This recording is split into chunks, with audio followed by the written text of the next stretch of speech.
అయితే ఈ వీడియో మీకోసమే.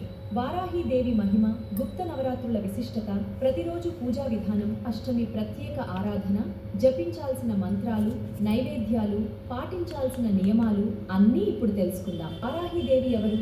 వారాహీదేవి శక్తి స్వరూపిణిగా ఆరాధించబడే దివ్యమాత. వరాహావతారంలోని దైవిక శక్తితో ఆమెకు సంబంధం ఉందని ఆధ్యాత్మిక సంప్రదాయాలు వివరిస్తాయి. దేవి భాగవతంలో పేర్కొన్న సప్తమాతృకలలో ఒకరిగా, అలాగే లలితా త్రిపుర సుందరి దేవి సేనాధిపతిగా దేవికి విశిష్ట స్థానం ఉంది.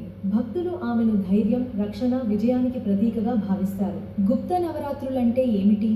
ఆషాఢ మాసంలో వచ్చే గుప్త నవరాత్రులు శక్తి ఉపాసనకు అంకితమైన పవిత్రమైన 9 రోజులుగా భావిస్తారు. ఈ కాలంలో వారాహీదేవిని భక్తితో ఆరాధించడం విశేషమని అనేక ఆధ్యాత్మిక సంప్రదాయాలు చెబుతాయి. 2026 సంవత్సరంలో ఆషాఢ గుప్త నవరాత్రులు జూలై 15 నుండి జూలై 23 వరకు జరుగుతాయి.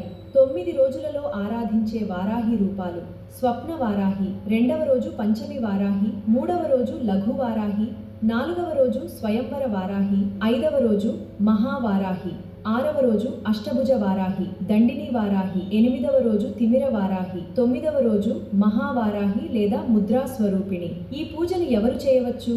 ఈ ఆరాధనను స్త్రీలు, పురుషులు, గృహస్థులు అందరూ చేయవచ్చు. ముఖ్యంగా భక్తి, విశ్వాసం, పరిశుభ్రతతో పూజ చేయడం ప్రధానంగా భావిస్తారు. పూజ ప్రారంభానికి ముందు స్నానం చేసి శుభ్రమైన వస్త్రాలు ధరించాలి. ఇంట్లో పూజా ప్రదేశాన్ని శుభ్రంగా ఉంచాలి. వీలైతే ఎరుపు లేదా పసుపు రంగు వస్త్రాలు ధరించవచ్చు. తాత్విక ఆహారం తీసుకోవడం మంచిదిగా భావిస్తారు. మద్యపానం, మాంసాహారం, పొగ తాగడం వంటి వాటికి దూరంగా ఉండాలి. కోపం, అసత్యం, దుర్భాషలకు దూరంగా ఉండడం మంచిదని చెబుతారు. బ్రహ్మచర్యం పాటించగలిగితే మరింత శ్రేయస్కరంగా భావిస్తారు. ప్రతిరోజు పూజా విధానం: ముందుగా గణపతి ప్రార్థనతో పూజ ప్రారంభించండి.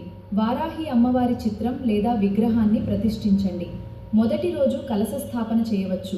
ఆవు నెయ్యితో లేదా సంప్రదాయానికి అనుగుణంగా దీపం వెలిగించండి. సాధ్యమైతే అఖండ దీపం ఉంచవచ్చు. పసుపు, కుంకుమ, ఎరుపు పూలతో అర్చన చేయండి. షోడశోపచార పూజ చేయగలిగితే చేయండి. వారాహి అష్టోత్తరం, లలితా సహస్రనామం లేదా కుంకుమ అర్చన చేయవచ్చు. తర్వాత ఓం ఐం హ్రీం శ్రీం వారాహ్యై నమః అనే మంత్రాన్ని 9, 27 లేదా 108 సార్లు జపించండి. పూజ పూర్తయ్యాక నైవేద్యం సమర్పించి హారతి ఇవ్వండి. కొంత సమయం ధ్యానం చేయడం కూడా మంచిదిగా భావిస్తారు. నైవేద్యాలు: వారాహి అమ్మవారికి సంప్రదాయం ప్రకారం సాత్విక నైవేద్యాలు సమర్పిస్తారు. వాటిలో బెల్లం పానకం, జీలకర్ర పానకం, పాయసం, శనగలు, దానిమ్మ గింజలు, తేనె, పండ్లు, ఇతర సాత్విక వంటకాలు సమర్పించవచ్చు. అష్టమి రోజు ప్రత్యేక పూజ: అష్టమి రోజును వారాహి ఉపాసనలో విశేషమైన రోజుగా భావిస్తారు. అమ్మవారి ఫోటో ఉంటే అందంగా అలంకరించి పూజ చేయండి. ఫోటో లేకపోతే పసుపుతో గౌరమ్మను తయారు చేసి వారాహి స్వరూపంగా భావించి ఆరాధించవచ్చు. ఆ రోజు ఆవు నెయ్యితో ఎరుపు రంగు ఒత్తులు ఉపయోగించి 8 దీపాలు వెలిగించండి. జీలకర్ర పానకం, దానిమ్మ గింజలు, తేనె కలిపిన నైవేద్యాన్ని సమర్పించండి. అసత్యం, కోపం, దుర్భాషలు, ఇతరులను బాధించే ప్రవర్తనను నివారించండి. పూజను నిర్లక్ష్యం చేయకుండా భక్తితో కొనసాగించండి. భక్తుల విశ్వాసం ప్రకారం వారాహి అమ్మవారి ఆరాధన వల్ల ప్రతికూల పరిస్థితులను ఎదుర్కొనే ధైర్యం పెరుగుతుందని చెబుతారు.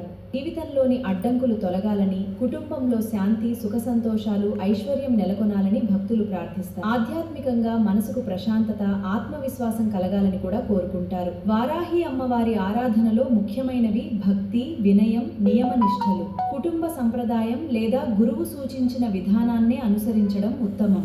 జై వారాహి మాత. ఈ సమాచారం మీకు